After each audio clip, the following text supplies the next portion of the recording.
अरे बाप रे बाप, हमार पतो ताइल बड़ी सा हीरा मोती, कितना सुंदर बारी सा रे बाबू। मैं चश्मावा उतार के देखना, अखिया अपने से ठीक हो जाबू।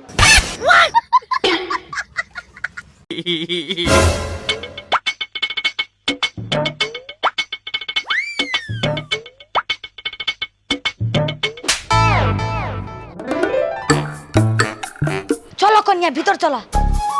अरे कन्या चल चल अंदर चल। ए बबुआ चल चल चल।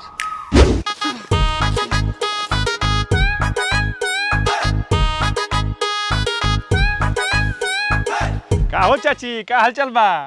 ठीक बा बबुआ, तू कैसन बारो? अरे ठीक बा चाची, पतोह के मान दान करी ह, लेकिन देखिए मूड़ी पर मत चढ़ा ली ह, ना तो देखो तो नूरम दियाला कि यहाँ का होता। और रोज सवेरे सांझ उठ के आ सास के झोटा लसार के मारा तारी स। आये बबुआ, हमार पतो होगा ना होई स, बड़ा निमन बारी स। आ ओकनी के देखला के बाद बुझाता न कि सास के बड़ा सेवा करियन स। ठीक बा, हमरा कहे के मतलब है कि मान दान करी ह, लेकिन इतना मूड़ी पे मत चढ़ा ली ह कि काल होके तोहरे के लागो स मारे। नया नया में पतोह बड़ा अच्छा लागेली स, आ बाद में हुए पतोह बुझता नु। अच्छा ठीक बा बबुआ, ओकनी के मुरी पर हम ना चढ़ान, ठीक? तू जा। हाँ मने हमार काम वाला कहे के, काहे कि देखते बारू। ठीक बा बबुआ। कहत रहलख कि पतोह के मुड़ी पर मत चढ़ई ह, सही कहत लख। कहीं हमारा के मारे लगियन से दोनों मिल के आ दुलार करम त मुड़ी पर नाचे लगियन स, त हमार तो जीवन खराब हो जाई आ गांव जवार हमरा पर थूकी। एकनी के तरीका सब सिखावे के पड़ी। ए दीदी का छोटकी पूछू क अपनी के सास बड़ा बढ़िया मिलल बड़ी का? हाँ, ऐसा सास नु बहुत मुश्किले से मिलेली।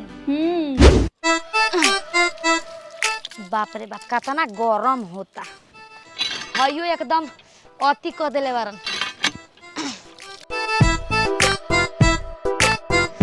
तनी देखी कहाँ बाड़ी स दोनों।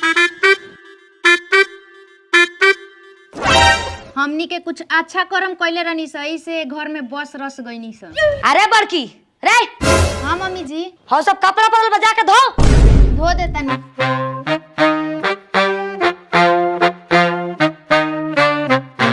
अरे छोटकी झुनिया, जाके पूरा दुआर बाहर के लिप तो आ चमचमा दे।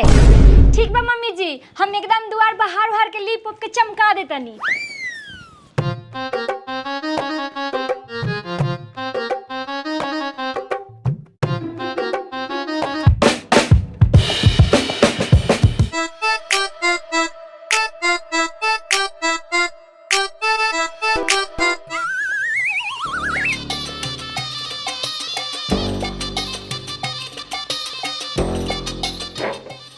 अरे हाय धर है करो का खींच के आ चमका दी है।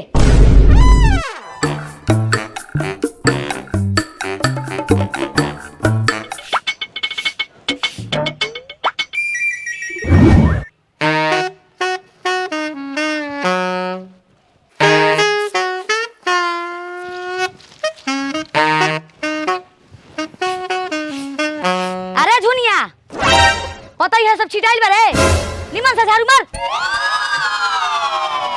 ये पता ही कहाँ से आ गया? हाँ जी मम्मी जी, लगा देता नहीं।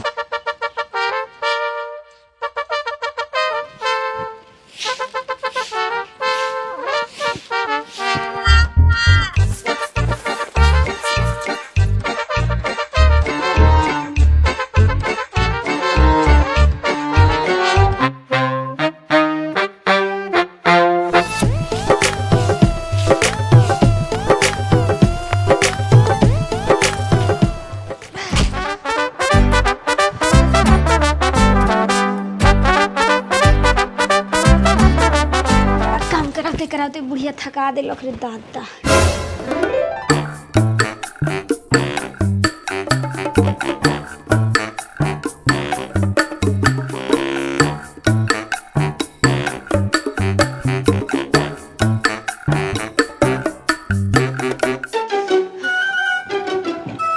दीदियो रे ई तो बुढ़िया खाली देखो ही में सीधा बिया। देखो तो रेनू के काम करा करा के थका देलक। जाय दे एंगा ना कहे के। अपन सास बहुत अच्छा बारी, ऐसन सास बहुत मुश्किल से मिलेला लोग के। यही जा देखे ले दूसरा के सास के अपना पतो के इतना इतना काथा कहत फिरेली सन। अपन सास तो लोग के सामने हमनी के बड़ाइयो करेली। हाँ तो जाय दो, ज्यादा हमरा के गोजन करियन तो हम भागे जम घरे। अरे कहाँ बाड़ू सा दुनू? हाँ मम्मी जी। है ने आओ सा जल्दी। जी मम्मी जी। जी मम्मी जी।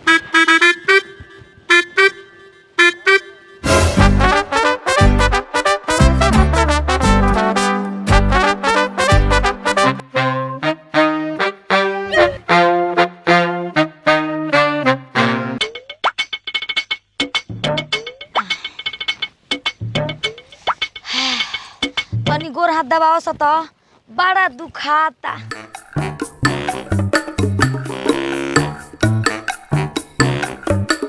अरे तहनी के हाथ में बॉल नहीं खेका रे? तहनी के माई बाप दूध दही नहीं खा खियोले? निमन से दबाओ सा। मम्मी जी माई बाप के काहे कहतनी, जौन कहे के बा हमनी के कही ना।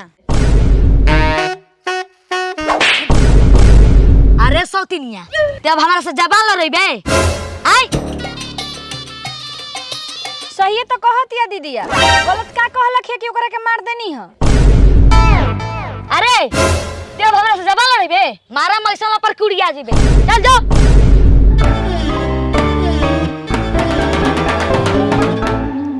सुनो ना, तू ही बर्दाश्त कर तारू, हमरा से ना होई। चल चल का हम चल जामे जैसे। आज बड़ी थकान हो गल भैया। चलो आराम से घरे मार भात बनल है, सट मार लिए। हाँ हाँ हाँ चल।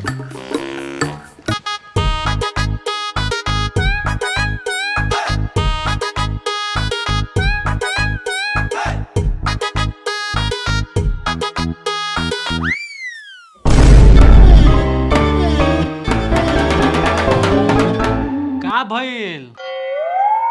काहे मुंह लटकल बड़ू से रे भाई? अरे बताओ लो, ना बताबू लोग तो कैसे पता चली? राउर माई हमेशा हमनी से काम करावत रहो तरी। जब देखो तब लड़ाई झगड़ा। हम ना रहे, हम जाता नहीं अपना नहीं यार। एक बोरे से काम करवाओ तरी, एक बोरे से दौड़ के हई कर हाउ कर हमनी के देना होका।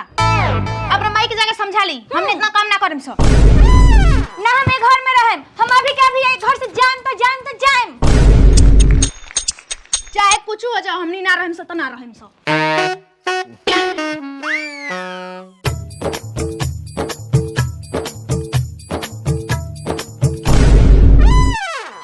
अरे वो सब छोड़ा, ए हमार प्यारी तारा ललियल बनी आसमानी साड़ी।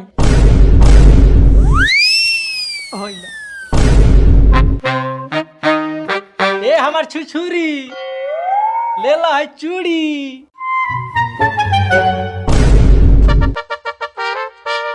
अरे तहनी के मेहरारू का होता गुलामी कर लगवा सा? आज तक ले त माई के लिया के कुछ ना देला सा।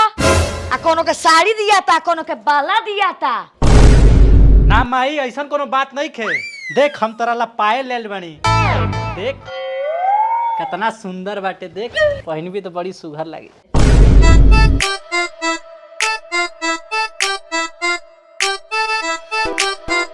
हाँ रे बाबूओ, बड़ा नीमन बा।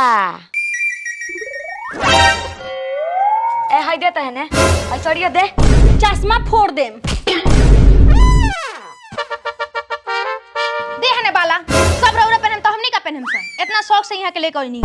हमार साड़ी दी, हमरा मर्द के पसंद के साड़ी है, ई पहनियन।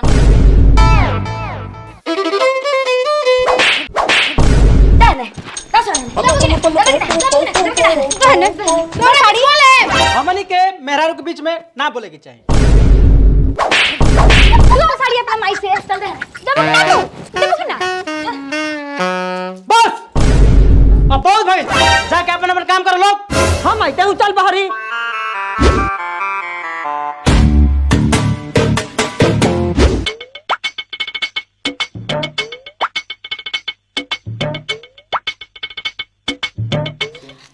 दीदियो गर्मी के दिन में चूल्हा पर खाना बनाए में कितना गरम लागेला। कौन ना बुढ़ियों से गैस वैस भरवावत। अच्छा जाए दो बनाओ। हाँ दे त अपना बाप से कह देवेला कि एसी दे दे एसी। हाँ दे हमनी के बाप पे जान तो ठीक ना होई बता दे तनी।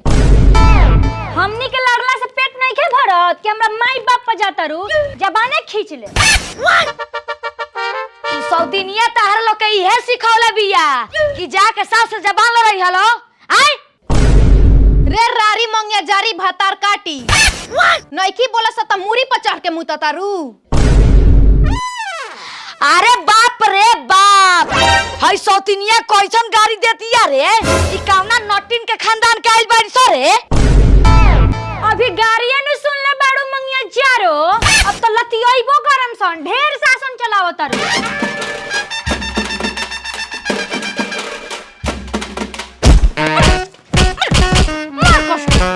हमरा बाप के गरियावती मारे मम्मी के मुंह फूट जाई। नटी पलाते धक मुंह आदम हमरा माई बाप गलू तो टांग ले चल बुढ़िया। ठीक बा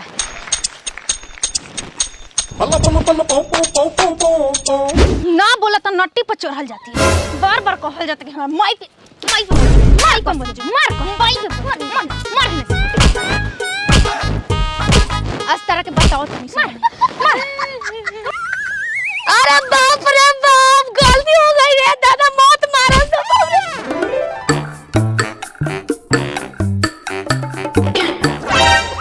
और ना तोरा माई के गरिया ना तोरा बाप के गरिया में हमरा के छोड़ दो तो। अरे बाप रे, ये का मेहरारू के बीच में ना बोले के चाही। अरे बाबू बचा लो, हमरा के बोरी मरले बारी सो। एगो शर्त पर तोरा के छोड़ेम सब। बोल मंजूर बा? आज के बाद घर के सारा काम ते करबे, खाना ते बनैबे, हमनी के गोरो दबबे, कपड़ो धोबे, हमरा लेके सन के गाड़ो धोबे। हां धोएम नाती होयन से हमर तो घर धोए। हमनी के माई बाप के ना करी ना गरिया है। चल छोड़ दे के खोल दे। चल जो बका जो जी ले अपन जिंदगी। का खोई बोलो बता दलो, आज उहे बनाए। बारिश के मौसम बा लिट्टी चोखा बनाओ। हमरा पेट में बबुआ बा, लिट्टी चोखा खाई। तो हमनी के अगर ई वीडियो अच्छा लागल हो, सास पतोह के लड़ाई झगड़ा मारपीट, तो लाइक करी, शेयर करी, कमेंट और करी, पार्ट 2 के लिए कमेंट करी और चैनल के सब्सक्राइब करी और वीडियो इंतजार करी दबा के वीडियो शेयर करी और अपना अपना सास के कुछ के मारी। ना ना अगर खचड़ी होई तब।